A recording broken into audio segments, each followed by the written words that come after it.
The typical American that we introduced you to earlier, they are borrowing to pay for large expenses, for their lifestyle, or capital for their business. We call these people debtors. They work to spend, and since they don't have capital working for them, they can't save. Now, when expenses come up, they borrow that money and slowly repay the loan using future income. They always pay interest. The cycle of continued borrowing and repaying continues, but they are always working just to get back to zero. The debtors have obligated the majority of their future paychecks to somebody else.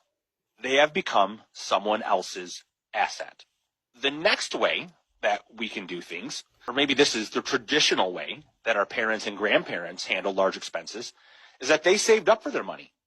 When they have a large expense come up, what they do is they simply spend the money that they have in their savings to pay for it.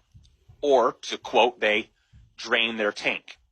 Now, as savers go through their life, they are continuously going through a cycle of filling their tank and then draining their tank.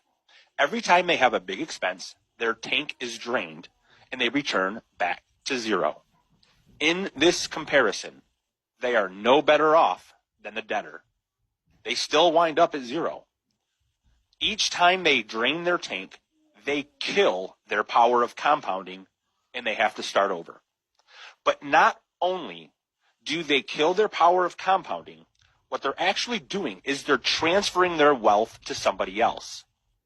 But even worse, they are transferring the future compounding potential of that wealth to somebody else as well. Think of the lost opportunity cost. The third way of spending and saving is to be a wealth creator. These are people who save as much of their money as possible.